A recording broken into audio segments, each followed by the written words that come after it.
Let's move towards next heading, that is market segmentation.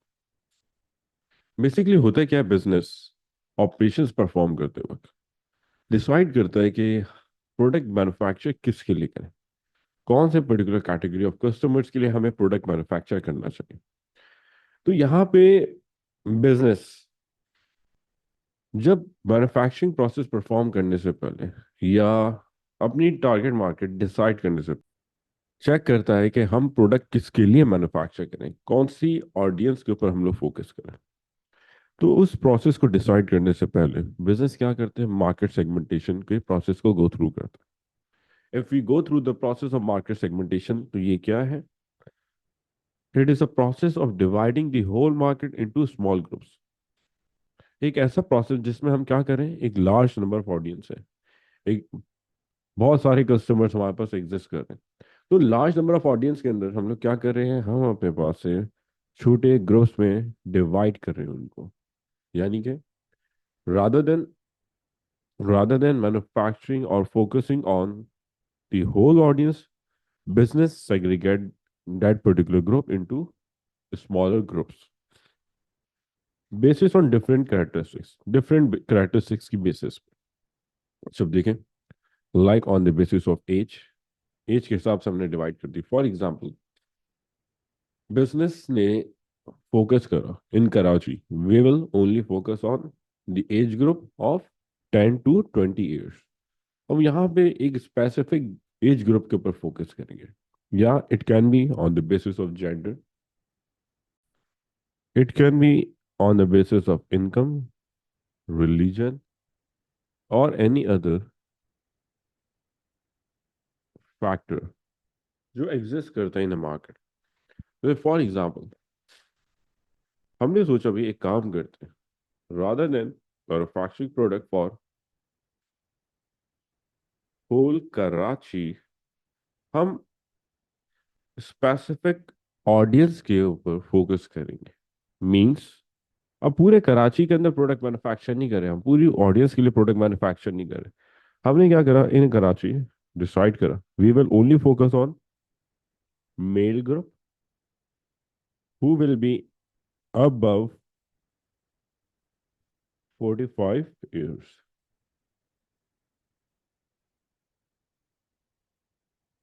and falls under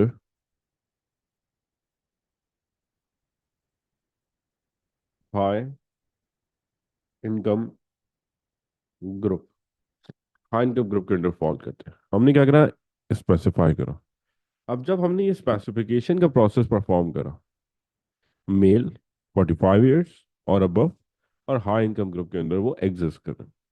तो अब ये देखें, बिजनेस क्या करेगा, पूरे कराची में फोकस करने के बजाय अब इन कैटेगरी के कस्टमर्स को आइडेंटिफाई करके उनकी रिक्वायरमेंट्स को आइडेंटिफाई करने पे फोकस करेगा। यानी कि अब और स्पेसिफिक होकर बिजनेस अपने ऑपरेशंस को परफॉर्म कर रहा होगा। तो ये एक बिजनेस के लिए इफेक्टिव प्रोसेस कंसीडर कर सकते हैं। यानी कि अब हम लोग क्या करेंगे, जो भी पर्टिकुलर कस्टमर हमें नजर आएगा, इंडिविजुअल, हमने उससे देखा भाई मेल है फीमेल है, मेल है तो हमने फिर फर्दर उस पर फोकस करा।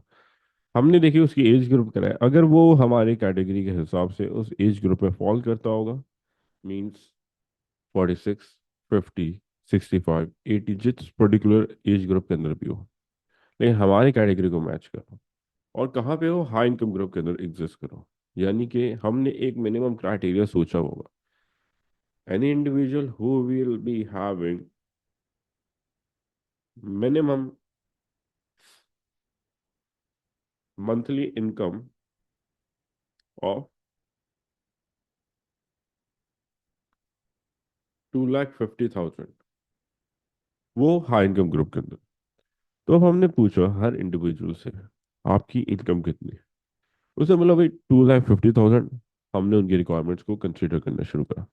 उस इंडिविजुअल ने बोला 40,000। हमने बोला नहीं भाई, आप हमारी रिक्वायरमेंट के हिसाब से नहीं, हम कुछ भी नहीं सवाल करेंगे, फर्दर इन्फॉर्मेशन उनकी रिक्वायरमेंट्स हम आइडेंटिफाई नहीं करेंगे। तो यानी कि जब कभी भी बिजनेस एक स्पेसिफिक ग्रुप के ऊपर लार्ज ऑडियंस को डिवाइड करते हैं, उस प्रोसेस को हम क्या बोलते हैं, उस प्रोसेस को हम बोलते हैं प्रोसेस ऑफ मार्केट सेगमेंटेशन।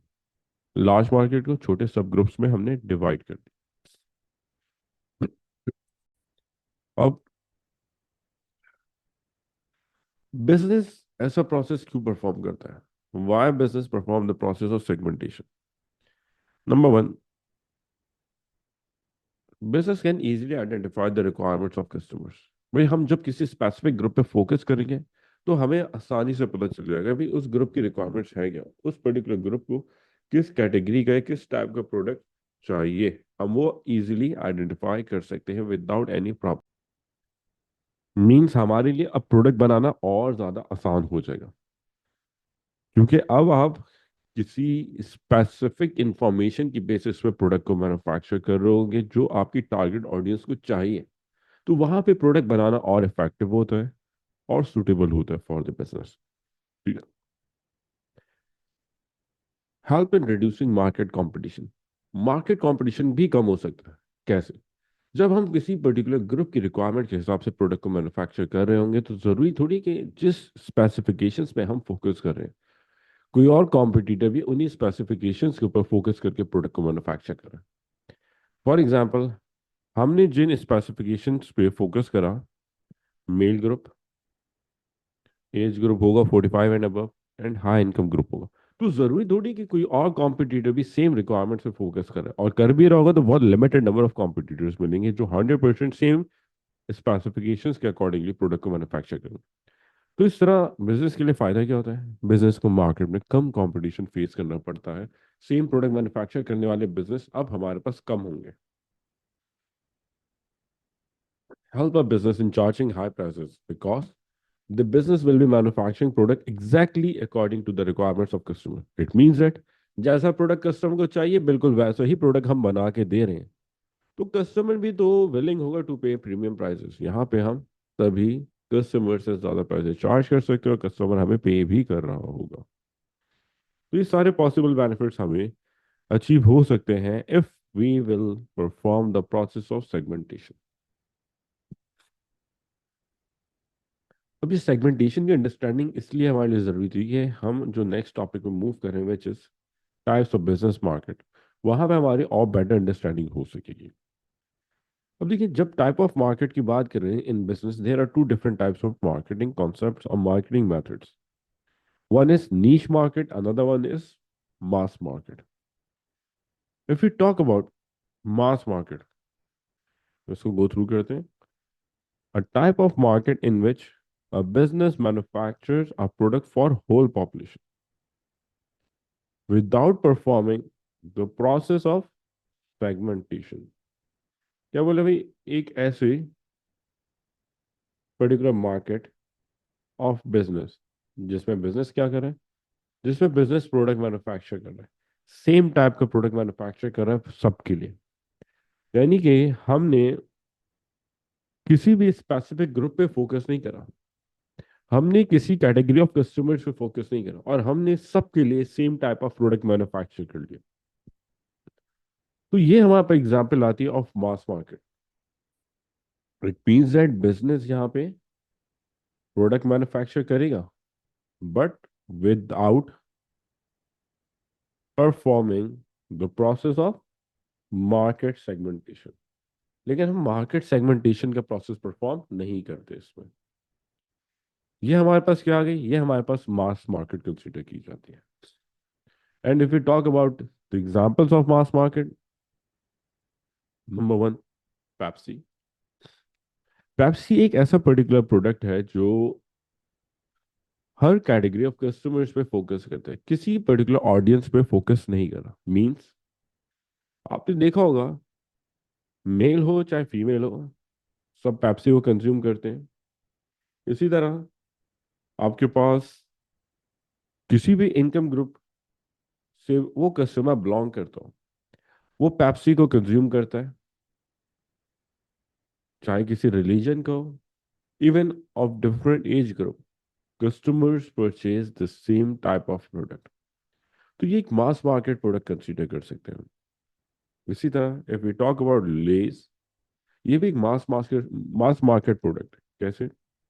आपके पास different age group, different genders, different income group, सब इस पर्टिकुलर प्रोडक्ट को परचेज करते हैं। लो इनकम ग्रुप को भी टारगेट करते हैं, उनके लिए क्या करें, एक छोटा वाला लेस का पैकेट मैन्युफैक्चर कर ले, 20 rupees packet.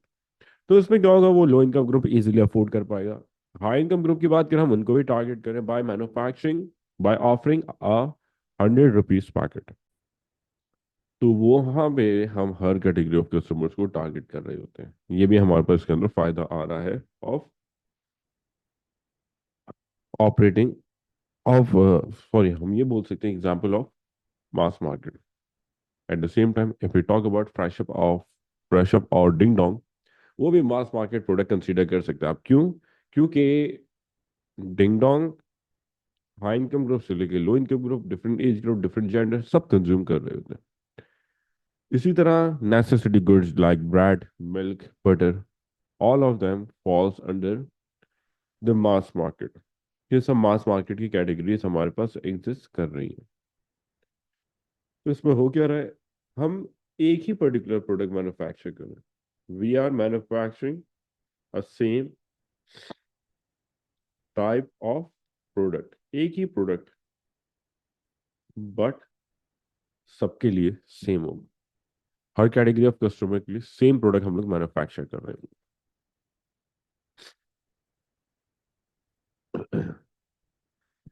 Let's move towards the benefits of operating in a mass market. Number one, business will have low risk of failure और less chances of failure. Chances of failure कम होंगे, क्यों? जिस particular audience के लिए हम product manufacture करें, अब वहां पे हमने हाई इनकम को भी टारगेट करा, लो इनकम को भी टारगेट करा।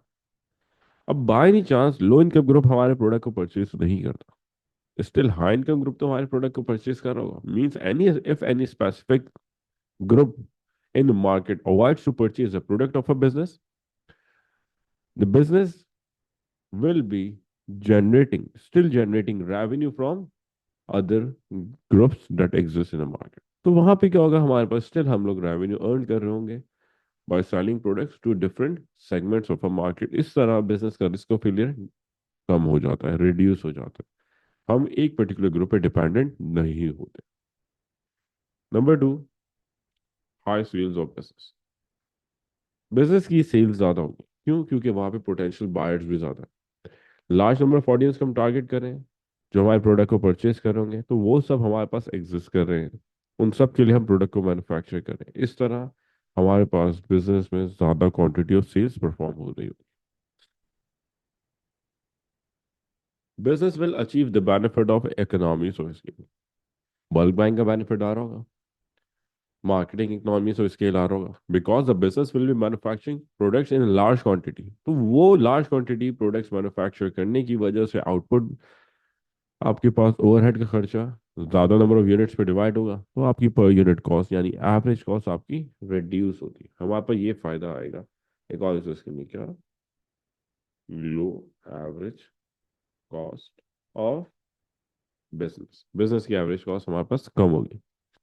Next, market change will not have a major impact on business. Market में जो भी चेंजेस आ रही, कस्टमर्स की रिक्वायरमेंट चेंज हो रही, वो चेंजेस बिजनेस के ऊपर कोई मेजर इम्पैक्ट नहीं लाएंगी।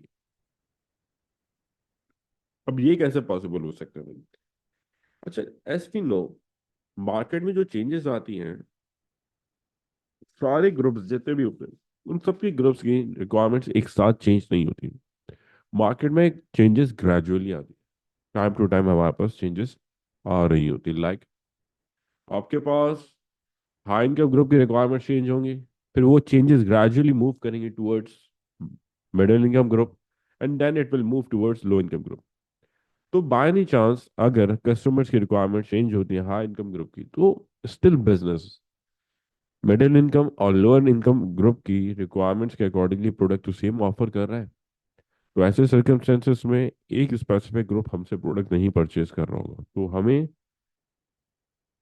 बाकी रेस्ट ऑफ द ग्रुप जो मार्केट में ऑपरेट कर रहे हैं वो रेवेन्यू जनरेट करने में एक सपोर्ट प्रोवाइड कर रहे होंगे। तो बिजनेस को फायदा क्या हुआ, मार्केट में जो भी चेंजेस आ रही है वो बिजनेस के ऊपर कोई मेजर इम्पैक्ट क्रिएट नहीं करती। इसी तरह let's move towards drawbacks of operating in a mass market. अब क्या पॉसिबल ड्रॉबैक्स हैं देखते हैं। There will be low loyalty among customers. जो भी बिजनेस के कस्टमर्स हमारे पास एग्जिस्ट कर रहे हैं उनका लॉयल्टी लेवल लोअर साइड होगा। वाई? बिकॉज हम किसी स्पेसिफिक ग्रुप की रिक्वायरमेंट्स के हिसाब से प्रोडक्ट नहीं मैन्युफैक्चर कर रहे हैं, हम सबके लिए सेम टाइप का प्रोडक्ट मैन्युफैक्चर कर रहे हैं। तो ऐसे सिनेरियो में किसी भी कैटेगरी ऑफ कस्टमर्स की 100% रिक्वायरमेंट्स को, 100% नीड्स को हम फुलफिल नहीं कर सकते होंगे। इट मीन्स दैट जो भी कस्टमर हमारे पास एग्जिस्ट कर रहा है वो हमसे प्रोडक्ट तो परचेज कर रहा है बट 100% सेटिस्फैक्शन उसके पास नहीं होगी। ऐसे सिनेरियो में क्या होगा, उसको अगर हमारा प्रोडक्ट टाइमली अवेलेबल नहीं होगा तो वो दूसरे कॉम्पिटिटर के पास मूव कर जाएगा। जहां से भी उसको वो प्रोडक्ट मिल रहा होगा वो परचेज कर लेगा, सेम रिक्वायरमेंट्स फुलफिल कर लेगा। जैसे लेट्स टॉक अबाउट एग्जाम्पल। आपके पास 3 डिफरेंट टाइप्स के प्रोडक्ट्स हैं, Pepsi, Coca Cola and Cola next. अगर हम पेप्सी परचेज करने के लिए जाते हैं और बाय चांस पेप्सी अवेलेबल नहीं होती इन मार्केट, तो हम पूरे कराची में पेप्सी को ढूंढना शुरू नहीं करते। हम उससे नेक्स्ट सवाल क्या पूछते हैं, कोका कोला है भाई? वो बोलता है हाँ है, हम परचेज कर लेते हैं। कोका कोला नहीं होती, हम उसको थर्ड ऑप्शन क्या बोलते हैं भाई, कोला नेक्स है?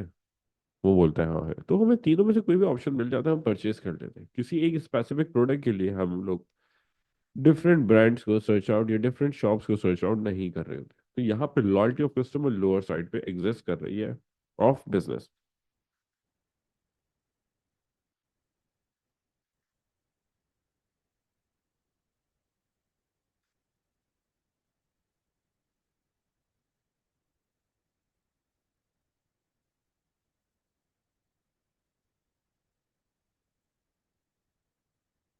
अच्छा, नेक्स्ट पॉइंट पे हम लोग मूव करते हैं। तो लिखा आ रहा है,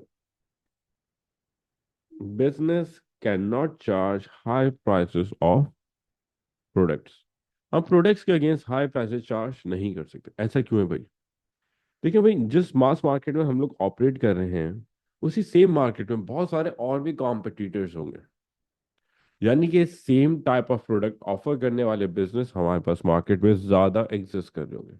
और बाय एनी चांस अगर हमने हाई प्राइसेस चार्ज करी तो कस्टमर क्या करेगा, दूसरे कॉम्पिटिटर्स के पास मूव करके चला जाएगा। मींस बिजनेस के लिए लॉस ऑफ कस्टमर होगा। तो ऐसे सिनेरियो में प्राइस वॉर क्रिएट होती है। हर कॉम्पिटिटर प्रेफर करता है to sell the same type of product at low price in order to attract large number of customers. तो ऐसे सर्कमस्टेंसेस में हम हाई प्राइसेस चार्ज बिल्कुल भी नहीं कर सकते। और जब बिजनेस हाई प्राइसेस चार्ज नहीं कर सकता तो ऐसे सर्कमस्टेंसेस में बिजनेस के पास क्या होता है, प्रॉब्लम क्रिएट होती है। क्या प्रॉब्लम होती है हमारे पास, कि बिजनेस के पास प्रॉफिट मार्जिन लोअर साइड पे होंगे, प्रॉफिट मार्जिन कम होंगे। तो ये ड्रॉबैक हमारे पास क्रिएट होते हैं further. Next, high market competition means आपको मार्केट के अंदर एक अच्छी क्वालिटी का प्रोडक्ट प्रोवाइड करना है और वहां पे मार्केट के अंदर मैक्सिमम एडवर्टीजमेंट करनी है। कंपटीशन से डील करना बिजनेस के लिए अ काइंड ऑफ डिफिकल्टी या चैलेंज कंसिडर किया जा रहा होता है, चैलेंजिंग सिचुएशन होती है। या इसी तरह नेक्स्ट पॉइंट है, difficult to adopt market change. जैसा हमने अभी डिस्कस करा, एक स्पेसिफिक ग्रुप की रिक्वायरमेंट चेंज होगी। अब हाई इनकम ग्रुप की रिक्वायरमेंट्स चेंज हुई और हमने उनके अकॉर्डिंगली चेंजेस अडॉप्ट करी तो बिजनेस के लिए प्रॉब्लमेटिक सिचुएशन हो सकती है। क्यों? हाई इनकम ग्रुप के हिसाब से हमने चेंजेस अडॉप्ट कर ली, ठीक है, ये तो खुश हो गए। बट व्हाट अबाउट मिडिल और लो इनकम ग्रुप? वो लोग तो डिससेटिस्फाई होंगे बिकॉज जो चेंजेस हाई इनकम ग्रुप के पास आई हैं जरूरी थोड़ी वही सेम चेंजेस लो इनकम ग्रुप के पास भी या मिडिल इनकम ग्रुप के पास आ रही। और अगर हमने एक पर्टिकुलर ग्रुप के हिसाब से रिक्वायरमेंट्स को, चेंजेस को अडॉप्ट करा तो बाकी दूसरे ग्रुप्स जो होते हैं मार्केट में वो डिससेटिस्फाई होते हैं विद द बिजनेस, वहां पे वो डिससेटिस्फैक्शन फेस कर रहे हैं। तभी यहाँ पे कंसीडर किया जाता है भाई, बिजनेस जो ऑपरेट करता है इन अ मास मार्केट वो एक मेजर डिफिकल्टी फेस करता है। क्या डिफिकल्टी होती है भाई? वो मार्केट के चेंजेस को इजीली अडॉप्ट नहीं कर सकता। अब इसी तरह नेक्स्ट हेडिंग है niche market. And if we talk about niche market, तो ये एक सेकंड टाइप ऑफ मार्केट हमारे पास एग्जिस्ट करती है, जिसमें बिजनेस अपने ऑपरेशंस को परफॉर्म कर रहा होता है। एंड इसकी डेफिनेशन को अगर हम लोग गो थ्रू करें, डेफिनेशन क्या होती है हमारे पास, तो नीश मार्केट है क्या? A type of business market in which a business manufactures the product according to the requirements of a specific group। यहाँ पे बिजनेस क्या कर रहा है? यहाँ पे बिजनेस सबके लिए प्रोडक्ट मैन्युफैक्चर नहीं कर रहा। यहाँ पे बिजनेस क्या कर रहा है? प्रोडक्ट तो मैन्युफैक्चर कर रहा है, लेकिन वो सिर्फ और सिर्फ एक ही स्पेसिफिक ग्रुप की रिक्वायरमेंट के हिसाब से प्रोडक्ट को मैन्युफैक्चर करे। मींस हमने क्या करा? हमने सिर्फ हाई इनकम ग्रुप के लिए प्रोडक्ट मैन्युफैक्चर करा, हमने सिर्फ लो इनकम ग्रुप के लिए प्रोडक्ट मैन्युफैक्चर करा, हमने सिर्फ और सिर्फ फीमेल्स के लिए या इन्फेंट्स के लिए प्रोडक्ट मैन्युफैक्चर करा। That will be known as niche market. Further देखते हैं। Product is manufactured after performing the process of segmentation. हमने मार्केट को सेगमेंट करा, ग्रुप वाइज डिवाइड करा, high income group, low income group, middle income group, age, gender, और फिर उसके हिसाब से हमने बिजनेस ने प्रोडक्ट को मैन्युफैक्चर करा। तो जब कभी भी प्रोडक्ट मैन्युफैक्चर किया जाता है after performing the process of segmentation, यानी कि मार्केट को हम सेगमेंट करेंगे और सेगमेंट करने के बाद प्रोडक्ट को मैन्युफैक्चर करेंगे, तो वहां पे क्या होगा? ऐसे सर्कमस्टेंसेस में वो प्रोडक्ट फॉल करते हैं under niche market. And what about its examples? तो red bull, a product that is manufactured for athletes, क्योंकि ये एक एनर्जी ड्रिंक कंसीडर की जा रही है, तो ये मैन्युफैक्चर ही सिर्फ एथलीट्स के लिए होगी। लेकिन इसका मतलब ये नहीं कि सिर्फ एथलीट्स ही कंज्यूमर होंगे। नॉर्मल कंज्यूमर प्रोडक्ट खरीदना चाहे खरीद सकते हैं, मना नहीं है, लेकिन हम 100% प्रोडक्ट जो मैन्युफैक्चर करें उस स्पेसिफिक ग्रुप के हिसाब से बना रहे हैं। Prada luxury clothing brand high income group को टारगेट करते हैं, इलीट इनकम ग्रुप को टारगेट कर रहा है। अब प्रोडक्ट मैन्युफैक्चर करें हम इस स्पेसिफिक ग्रुप के लिए, हो सकता है कि लो इनकम ग्रुप वाला 5 साल पैसे जमा करता है, आफ्टर 5 ईयर्स वो प्राडा के ब्रांड पे जाके एक टी शर्ट परचेज कर लेता है, तो प्राडा वाले मना नहीं करेंगे, परचेज कर सकता है वो। They are allowed to purchase, members of other groups are allowed to purchase a product from the same brand. But ये क्या कर रहे हैं? ये रिक्वायरमेंट्स किन की फुलफिल कर रहे हैं? एक ही स्पेसिफिक ग्रुप की, high income group. Huda beauty products, makeup brand, cosmetic brand for females, Toyota car manufacturers who manufactures different types of cars for different groups, like sporty persons के लिए सुपरा प्रोड्यूस कर रहे हैं। इसी तरह आपके पास ट्रांसपोर्टेशन के लिए दे आर मैन्युफैक्चरिंग टुंड्रा और रीवो। तो ये स्पेसिफिक कस्टमर्स के हिसाब से प्रोडक्ट मैन्युफैक्चर करते हैं। जैसे एग्जाम्पल आगे, डायपर्स, कैन बेबी, इन्फेंट्स को टारगेट कर रहे हैं। फरारी स्पोर्ट्स कार प्रोड्यूसर है, हाई इनकम ग्रुप को और स्पोर्ट्स ड्राइवर्स को, जिनके स्पोर्ट्स कार पसंद है उनके लिए प्रोड्यूस होगा। तो ये हमारे पास सब नीश मार्केट के अंदर आ रहा है। And if you talk about its benefits, तो high satisfaction among customers. Business के जो भी कस्टमर्स हैं उनका सेटिस्फैक्शन लेवल ज्यादा होता है। ऐसा कैसे पॉसिबल? क्योंकि जब प्रोडक्ट आपकी 100% रिक्वायरमेंट के हिसाब से बनाया जा रहा है, जैसा प्रोडक्ट आपको चाहिए एग्जैक्टली वैसे ही प्रोडक्ट हम मैन्युफैक्चर करके मार्केट में ऑफर करें, तो customer will be more willing to pay high prices against it. That's why, अच्छा, sorry. That's why business will have high satisfaction as well as can charge high prices or premium prices. Next point, can easily advertise their product. हम advertisement easily perform कर सकते हैं, क्योंकि यहाँ पे हमने सिर्फ एक स्पेसिफिक ग्रुप को अट्रैक्ट करना है, उनकी रिक्वायरमेंट के हिसाब से प्रोडक्ट को मैन्युफैक्चर करना है। तो ऐसे सर्कमस्टेंसेस में एडवर्टाइजमेंट करना हमारे लिए और ज़्यादा आसान हो जाता है। क्यों? कि हम लोग जब एडवर्टाइजमेंट का प्रोसेस परफॉर्म कर रहे होंगे तो उसी स्पेसिफिक ग्रुप की रिक्वायरमेंट्स को टारगेट कर रहे होंगे। जैसे एडवर्टाइजमेंट के अंदर हम उन्हीं के हिसाब से स्टोरी लाइन क्रिएट करें। Let's take an example of Rio biscuits. और वो जो रियो बिस्किट्स एग्जिस्ट कर रहे हैं हमारे पास, वो क्या है? वो एक नीश मार्केट प्रोडक्ट है, बच्चों के लिए, चिल्ड्रंस के लिए वो प्रोड्यूस, किड्स के लिए प्रोड्यूस हो रहे हैं बिस्किट्स। तभी देखें वो अपनी एडवर्टाइजमेंट में कार्टूनिस्टिक करेक्टर्स को यूज करते हैं, और कार्टूनिस्टिक करेक्टर्स के साथ म्यूजिक को इंक्लूड करते हैं इन देयर प्रोडक्ट, तो लोग अट्रैक्ट होते हैं, बच्चे अट्रैक्ट होते हैं टूवर्ड्स द प्रोडक्ट। हमारे पास क्या गया ये हमारे पास benefit of operating in a niche market आ गया। Next point, less competitive environment. Market में कंपटीशन भी कम होगा। क्यों कंपटीशन कम होगा?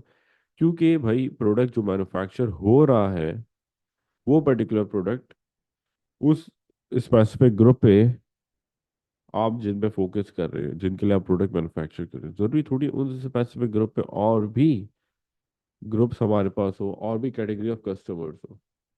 तो यही सेम रीजन है जिसकी वजह से हमारे पास मार्केट में कंपटीशन कम होता है।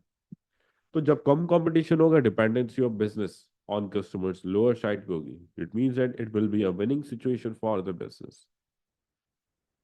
Drawbacks, number one, business will have less chances of growth. Chances of growth कम होंगे। क्यों? क्योंकि जिस पर्टिकुलर कैटेगरी ऑफ कस्टमर के लिए हम प्रोडक्ट मैन्युफैक्चर कर रहे थे, वो बहुत लार्ज नंबर स्केल पे एग्जिस्ट नहीं करे, बहुत लार्ज नंबर ऑफ कस्टमर्स नहीं है। आपके पास सेल्स कम होती है इसमें। जब सेल्स कम हो रही है, तो आप जितना भी एक्सपेंड कर लो फायदा नहीं है, क्योंकि बायर्स यहाँ पे कम ही एग्जिस्ट कर रहे हैं। फॉर एग्जाम्पल, अब फरारी जो स्पोर्ट्स कार मैन्युफैक्चरर है, ये अगर हर कंट्री में एक डिफरेंट फैक्ट्री स्टैब्लिश करता है, तो ग्लोबली एक्सपेंशन तो हो रहा है, पर लेकिन उस एक्सपेंशन का कोई फायदा नहीं है, क्योंकि फैक्ट्री स्टैब्लिश करने की वजह से कोई number of potential buyers of that particular product increase नहीं होंगे। चाहे एक कंट्री से ऑपरेट करें, चाहे डिफरेंट कंट्रीज से ऑपरेट करें, नंबर ऑफ कस्टमर्स तो हमारे पास सेम क्वांटिटी में एग्जिस्ट कर रहे होंगे। तो तभी नीश मार्केट बिजनेस के लिए एक्सपेंशन करना एज सच कोई बेनिफिशियल सिचुएशन नहीं होती। तभी हम लोग इसको कंसिडर करते हैं कि चांसेस ऑफ ग्रोथ हमारे पास बहुत कम है बिजनेस के। नेक्स्ट पॉइंट,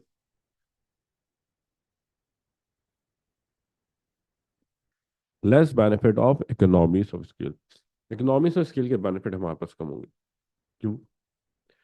ऐसा नहीं बिल्कुल भी नहीं होंगे, होंगे। आप लार्ज क्वांटिटी में प्रोडक्ट परचेज कर रहे होगे, बट बल्क बाइंग का बेनिफिट ना आने की वजह से, या वो लार्ज क्वांटिटी में आउटपुट प्रोड्यूस ना करने की वजह से, आपके पास नीश मार्केट में ऑपरेट करने की वजह से इकोनॉमिक्स ऑफ स्केल का बेनिफिट लोअर साइड पाएगा। मीन्स आपकी एवरेज कॉस्ट ज़्यादा ही होगी इस पर्टिकुलर मार्केट में ऑपरेट करने की वजह से। Plus we will be highly dependent on customer, यानी कस्टमर की रिक्वायरमेंट चेंज हुई, वो चेंजेस 100% हमें अडॉप्ट करनी है, otherwise customers will get dissatisfied with the business. ऐसे सर्कमस्टेंसेस में मार्केट की रिक्वायरमेंट्स हमें आइडेंटिफाई करना ज़रूरी है, कस्टमर से फॉलो अप लेना ज़रूरी है। Otherwise, business won't be possible, won't be survive in the market. यहाँ पे ये ड्रॉबैक्स आएंगे of operating in niche market. ये चैप्टर हमारा यहाँ पे कंप्लीट हो